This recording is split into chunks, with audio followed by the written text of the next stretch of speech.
옆에 계신 분들하고 한번 인사 나누시면 좋겠습니다. 은혜로운 밤입니다. 은혜의 주인공 되십시오. 아멘. 하나님이 생각하시면 됩니다 라는 제목으로 함께 말씀을 통해 은혜 나누기를 원합니다. 여러분, 성경에 생각이라고 하는 단어가 처음 나오는 곳이 어디냐면 창세기입니다. 창세기 6장 5절에 나오는데요, 우리 같이 한번 이 말씀을 읽어보도록 하겠습니다. 여호와께서 사람의 죄악이 세상에 가득함과 그의 마음으로 생각하는 모든 계획이 항상 악할 뿐임을 보시고.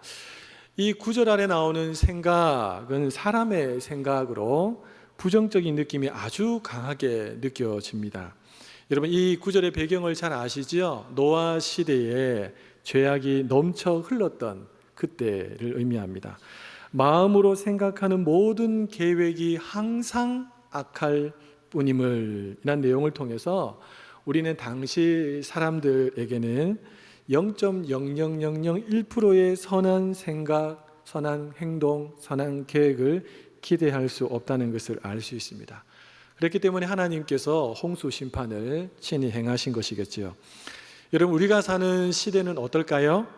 저는 크게 다르지 않다고 생각합니다. 물론 우리 때는 지금 복음이 들어왔고 교회가 세워졌습니다. 그래서 날마다 성령을 의지하며 살아가는 성도들이 곳곳에 아주 소수지만 있습니다.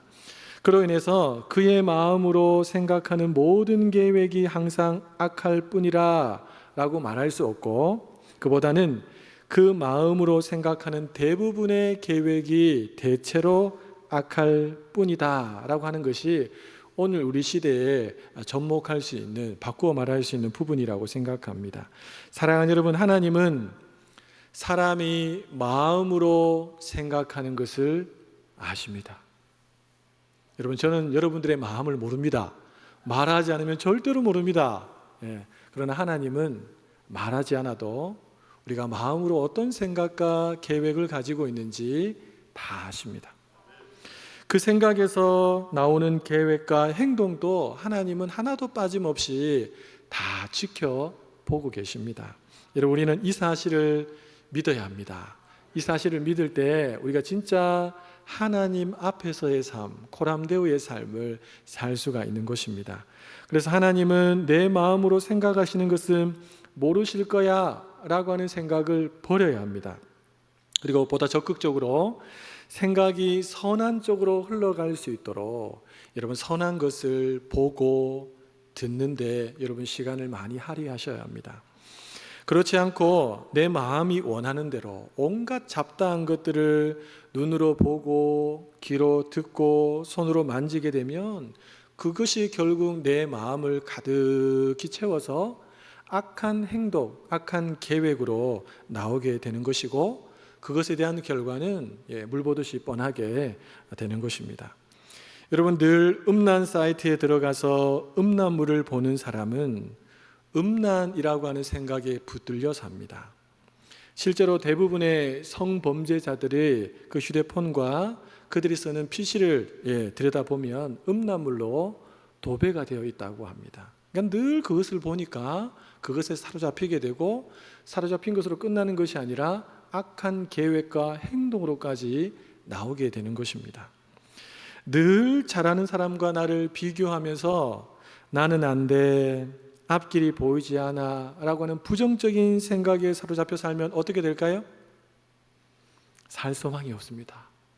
여러분, 우리나라 최고의 대학 중에 하나인 카이스트, 그 카이스트에서도 이 비교 의식 속에서 견디지 못하고 스스로 목숨을 끊은 그런 학생들 이야기를 종종 들을 때가 있습니다. 얼마 전에 우리 모두를 놀라게 했던 살인사건을 아마 여러분 들으셨을 겁니다. 자신이 직접 만든 총으로 아들을 쏘아 죽인 아버지 이야기. 여러분, 생일날 그냥 갑자기 충동적으로 총을 가지고 와서 쏜 것이 아닙니다. 오랜 시간 동안 아들을 죽일 생각을 마음에 품었고, 그 생각이 악한 계획으로, 악한 행동으로 드러나게 된 것입니다. 예수님을 팔았던 가룟 유다, 성경을 보니까 아주 재미난 표현이 나옵니다. 성경을 사단이 이 가룟 유다의 마음에 예수님 팔 생각을 집어넣었다라고 합니다.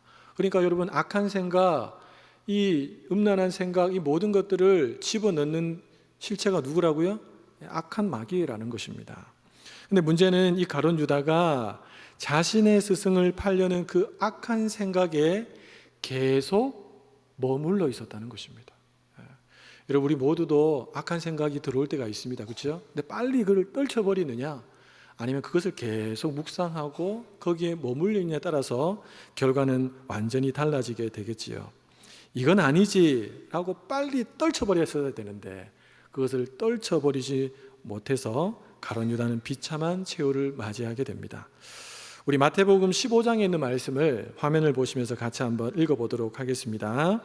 마음에서 나오는 것은 악한 생각과 살인과 간음과 음란과 도둑질과 거짓 증언과 비방이니 이런 것들이 사람을 더럽게 하는 것이요. 여러분, 이 말씀을 누가 하셨을까요? 예수님이 하셨습니다. 예수님이 정확하게 우리의 마음을 아셨어요. 온갖 악한 것들이 부패한 우리 마음, 좀 더 말하면 이 마음의 생각에서 나온다. 그래서 그것이 우리를 더럽힌다. 우리를 파멸로 이끌어 간다라는 것이죠. 사랑하는 여러분, 악한 생각은 가꾸지 않고 있는 정원의 들풀들과 같습니다. 그래서 그 많은 풀들이 여기저기서 막 계속 올라옵니다. 비를 맞고 이슬을 맞으면서 내버려두면 어떻게 될까요? 그 정원 전체를 다 덮어버리는 겁니다. 마찬가지입니다. 악한 생각을 우리가 컨트롤하지 않으면 우리 마음 전체, 우리 삶 전체를 덮어버린다는 것이죠. 안타까운 것은 여러분, 이것이 우리 현 주소입니다. 예수 그리스도 안에 있지 않은 인생 모든 이들의 현 주소라는 것입니다. 선한 것이 하나도 없습니다. 그래서 칼빈은 이것을 가리켜서 전적 타락이라고 불렀습니다. 전적 타락. 조그마한 희망도 보이지 않는다는 것입니다. 그런데 감사하고 또 감사한 것은 뭐냐 하면 하나님께서 이런 우리들을 생각해 주셨다는 것입니다. 여러분, 성경에 나오는 두 번째 생각이라는 단어는 이런 모습을 우리에게 잘 보여주고 있습니다. 어디에 나오냐면 창세기 19장에 나옵니다. 19장 26절 말씀을 우리 같이 한번 읽어보도록 하겠습니다. 하나님이 그 지역의 성을 멸하실 때, 곧 롯이 거주하는 성을 엎으실 때에 하나님이 아브라함을 생각하사 롯을 그 엎으시는 중에서 내보내셨더라. 아멘. 첫 번째 성경에 나오는 생각이라는 단어는 죄악이 관영한 노아 시대의 사람들의 생각이었다면, 두 번째 나오는 생각이라는 단어는 하나님께서 아브라함을 생각하사라고 하는 부분이라는 것이죠. 여러분, 이 롯이 불과 유황이 쏟아지는 소돔과 고모라에서 살아나올 수 있었던 이유가 무엇입니까? 그가 잽싸게 움직였기 때문입니까? 똑똑했기 때문입니까? 많은 재물을 가지고 있었기 때문입니까? 남들보다 더 높은 위치에 더 많은 학력을 가지고 있었기 때문입니까? 아닙니다. 정답은 하나님이 아브라함을 생각해 주신 것입니다. 여러분, 롯이 기도한 것이 아닙니다. 그는 기도하지 않았고 그 문화 그대로 휩쓸려 살고 있었습니다. 한번 저를 따라해 주시겠습니까? 하나님이 생각해 주시면 그 어떤 절망도 극복할 수 있습니다. 여러분, 아멘이십니까? 하나님이 나를 생각해 주시고 하나님, 내가 기도하는 그 사람을 생각해 주신다면 그 어떤 문제도 어떤 절망도 다 극복할 수 있을 줄로 믿습니다. 그럼 도대체 아브라함이 어떻게 했길래 하나님이 아브라함을 생각하셔서 조카 롯을 구해 주신 것일까요? 그의 가족들까지. 창세기 말씀을 자세히 살펴보면 많은 것들, 우리가 근거들을 찾아낼 수 있는데 그 중에서 제일 중요한 것 딱 한 가지를 뽑으라면 우리가 이미 잘 알고 있는 것처럼 아브라함의 간절하고 끈질기고 중심을 담은 기도가 있었다는 것을 우리는 확인할 수 있습니다. 여러분, 소돔과 고모라의 멸망 사건 이전에 아브라함이 마지막으로 하나님을 만난 것이 창세기 18장의 내용입니다. 이 창세기 18장에서 아브라함은 소돔과 고모라의 심판을 감지합니다. 그래서 자신의 집에 찾아온 하나님께 무려 6번에 걸쳐서 기도하고 또 기도하면서 그 길을 막아서려고 애를 썼지요. 그러나 결국에 소돔과 고모라에는 의 몇 명이 없어서 망했습니까? 10명이 없어서 망했습니다. 지구상에서 완전히 사라져 버렸습니다. 사랑하는 여러분, 그런 중에도 하나님이 생각하시면 살 길이 있는 줄로 믿습니다. 우리가 정말로 기도하면 하나님이 우리도 생각해 주실까요? 여러분, 이 확신이 없으면 기도 안 합니다. 누가 기도하겠습니까? 그렇죠? 내가 기도하면 하나님이 생각해 주실 거야 라는 믿음 있는 사람들이 기도하는 거죠. 여러분, 그 증거가 성경에 넘쳐납니다. 여러분, 느헤미야 잘 아시죠? 예루살렘 성의 회파 소식을 들었던 이 느헤미야, 자기는 지금 편안하게 지내고 있습니다. 이방 나라에서 관료가 되어서 앞날이 보장된 그런 삶을 살고 있었어요. 그런데 예루살렘 회파 소식을 들었을 때 느헤미야 반응이 뭡니까? 울었습니다. 울었어요. 수일 동안을 슬퍼하고 심지어 금식하고 하나님 앞에 매달려서 기도했습니다. 왕이 딱 봤을 때 얼굴에서 표가 날 정도로, 금식한 표가 날 정도로 그렇게 하나님 앞에 기도했던 사람이 느헤미야였습니다. 하나님이 느헤미야를 생각해 주셨을까요? 네, 하나님이 느헤미야를 생각해 주셨습니다. 그래서 자세한 내용은 여러분 다 아시겠지만 하나님께서 선한 손으로 느헤미야를 도와주십니다. 여러분, 아수르의 대군이 이스라엘을 집어삼키기 위해서 쳐들어옵니다. 그때 유대 왕이었던 히스기야 왕이 어떻게 합니까? 옷을 찢고 굵은 배를 입고 여호와의 전 하나님 앞으로 나아갑니다. 그리고 그는 죽을 힘을 다해서 하나님 앞에 간절히 기도합니다. 그러자 하나님이 이 히스기야의 기도를 들으시고 이렇게 말씀하십니다. 열왕기하 우리 19장 말씀 같이 한번 읽어보겠습니다. 내게 기도하는 것을 내가 들었노라.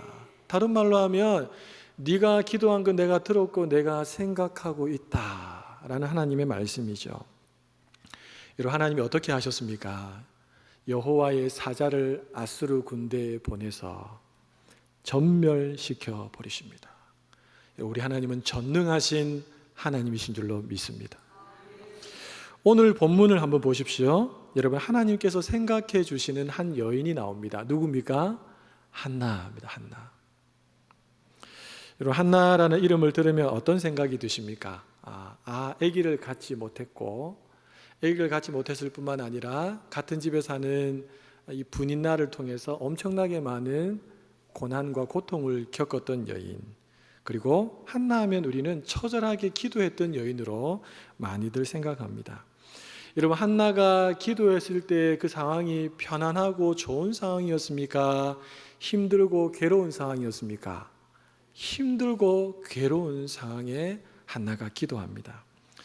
여러분, 한나는 잉태치 못함으로 힘들고 낙심되는 그 순간에 하나님 앞에 나와서 기도했습니다. 당시에 이 결혼한 여자가 아기를 갖지 못한다는 것은 흉이었습니다. 흉. 그랬기에 이 당사자였던 한나가 느끼는 고통은 상당했습니다. 여러분, 가정적으로, 사회적으로, 심지어 영적으로도까지 한나가 느꼈을 마음의 고통은 너무너무 컸습니다. 여기에 더해서 그냥 내버려둬도 힘든데 여기에 대해서 누가 한나를 더 괴롭게 만듭니까?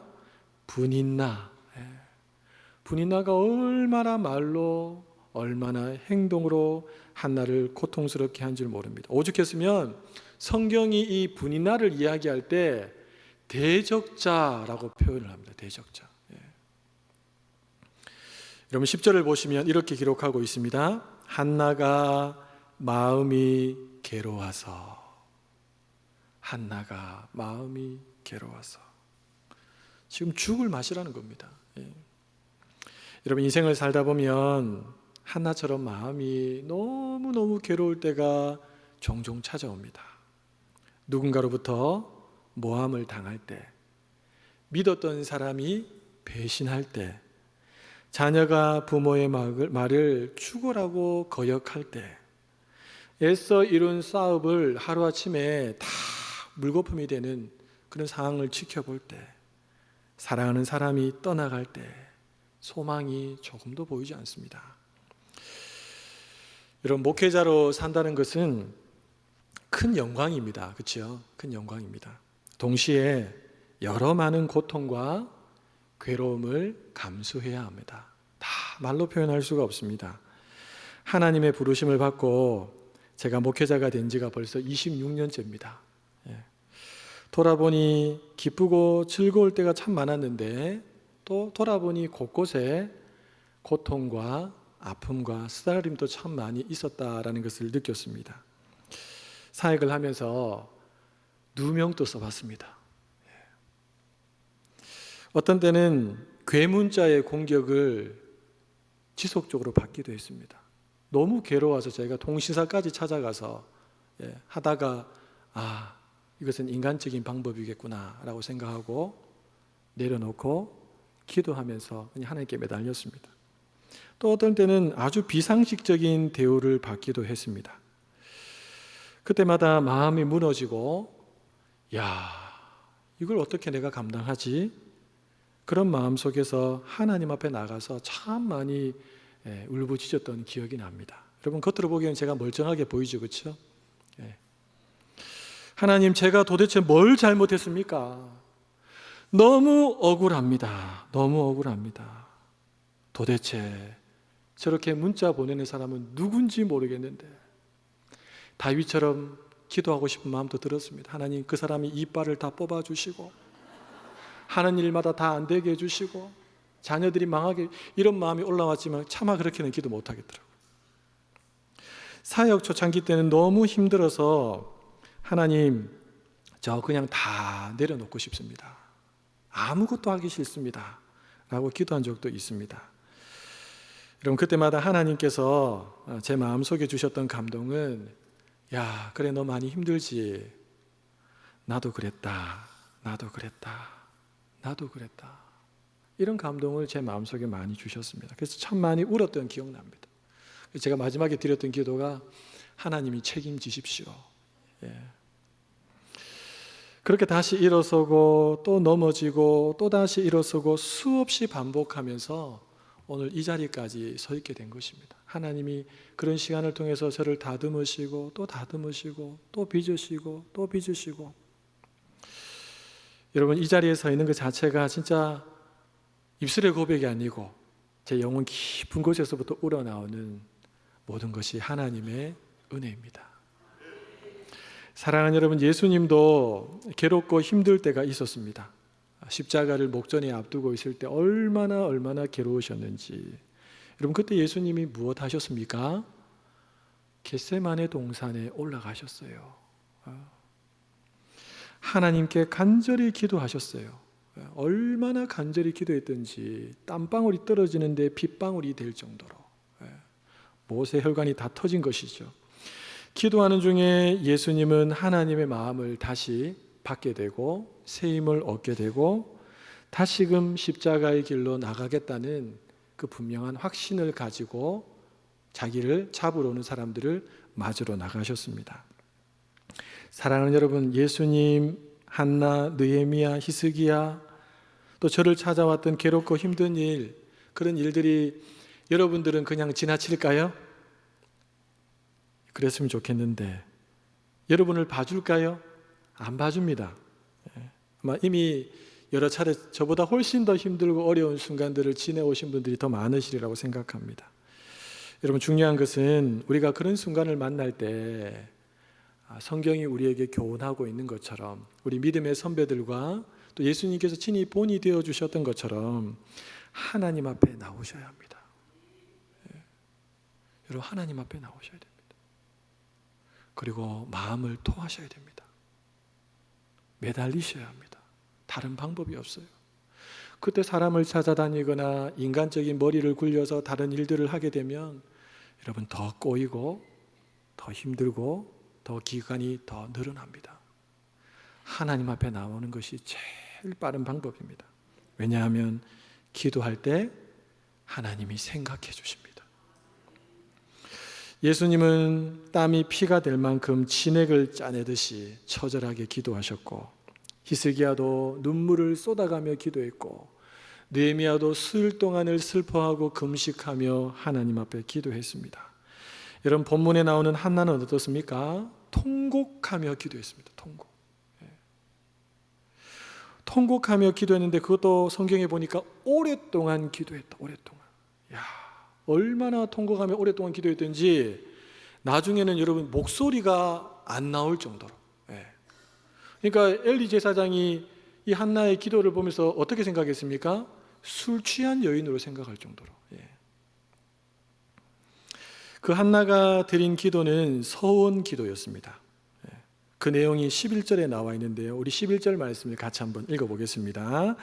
서원하여 이르되 만군의 여호와여, 만일 주의 여종의 고통을 돌보시고 나를 기억하사 주의 여종을 잊지 아니하시고 주의 여종에게 아들을 주시면 내가 그의 평생의 그를 여호와께 드리고 삭도를 그 머리에 대지 아니하겠나이다. 아멘. 사랑하는 여러분, 한나는 철저하게 하나님을 높이면서 또 철저하게 자신을 낮추면서 기도했습니다. 그리고 나를 기억하사라고 하는 아주 절박한 마음으로 기도했습니다. 우리가 쓰고 있는 이 성경 말고 이전 성경이었던 개역 한글은 나를 기억하사를 나를 생각하사라고 번역했습니다. 감사하게도 하나님은 한나의 이 기도를 들으셨습니다. 그리고 한나를 생각해 주셨습니다. 여러분, 그 말씀이 우리가 오늘 함께 읽었던 말씀인데요, 우리 19절 말씀을 다시 한번 더 읽어보겠습니다. 그들이 아침에 일찍 일어나 여호와 앞에 경배하고 돌아가 라마의 자기 집에 이르니라. 엘가나가 그 아내 한나와 동침하매 여호와께서 그를 생각하신지라. 아멘. 사랑하는 여러분, 나를 기억해달라, 나를 생각해달라 라고 하는 한나의 기도를 하나님께서 들으시고 한나를 생각해 주셨습니다. 그 결과는 어떻습니까? 우리가 너무 잘 아는 것처럼 해피엔딩이었습니다. 여러분, 하나님께서 한나를 생각하시자 어떤 일들이 펼쳐지기 시작합니까? 잉태하지 못했던 한나가 아들을 잉태합니다. 여러분, 그 아들이 누굽니까? 사무엘입니다. 영적인 암흑 시대였던 사사 시대를 끝내고 왕정 시대를 열어갔던 인물 사무엘이 나온 것입니다. 뿐만 아니라 철저하게 자신을 낮추며 하나님을 높였던 그 한나를 하나님은 수많은 사람들이 우러러볼 수 있도록 그를 높여주셨습니다. 오늘날에도 많은 분들이 한나라고 하는 이름을 가지죠. 여러분, 나쁜 이름이었으면 이 이름을 쓰겠습니까? 그렇죠? 또 하나님이 한나에게 보너스도 주셨습니다. 세 아들과 두 딸을 더 주셨습니다. 잉태치 못했던 그 여인에게 사무엘의 동생들 5명을 더 주신 것입니다. 여기에 대해서 한나의 상한 마음도 하나님은 치료하시고 가정도 회복시키시고 원수 분인나의 공격도 다 꺾어 주셨습니다. 할렐루야. 주 안에서 사랑하는 여러분, 오늘 이 밤에 어떤 문제를 가지고 하나님 앞에 나오셨습니까? 어떤 마음의 괴로움을 가지고 하나님 앞에 나오셨습니까? 혹시 평안함 중에 나오신 분들이 계십니까? 그런 분들은 진짜 대단하신 분들입니다. 그런 분들은 정말 평상시에 이 기도를 통해서 내공을 더 많이 다지고 하나님과 친밀한 관계 안에 거한다면 여러분, 웬만한 어려움이 왔을 때 툭 치고 지나갈 수 있는 힘이 생기는 줄로 믿습니다. 혹여라도 여러분 중에 정말 너무 마음이 괴로워서 오늘 이 밤에 애나꼴에 이 자리에 나와서 내 마음을 좀 토해야겠다라고 생각하고 나오신 분들이 계시다면 정말 잘 나오신 겁니다. 여러분 하나님께서 들을 준비를 하고 계십니다. 그리고 하나님이 생각해 주실 줄로 믿습니다. 기도하고 또 기도하고 기다려도 하나님이 나는 생각해 주지 않는 것 같다. 그래서 마음이 속상하고 낙심되는 분이 혹 계십니까? 여러분 하나님은 여러분도 생각하고 계십니다. 가장 좋은 때 하나님께서 달아보고 계시고 여러분의 믿음이 더 올라왔을 때 그것을 주시려고 하나님은 계획하고 계십니다. 여러분 이 사실을 믿으시고 기도를 포기하지 말고 계속 기도할 수 있기를 바랍니다. 오늘 이 밤에 우리가 믿음으로 하나님을 찾고 구할 때 하나님이 들으시고 생각하셨다가 우리의 삶의 현장에 가장 좋은 은혜로 우리 모두를 덮어가실 줄로 믿습니다. 그런 은혜를 누리시는 주인공들 되시기를 예수님의 이름으로 축복합니다.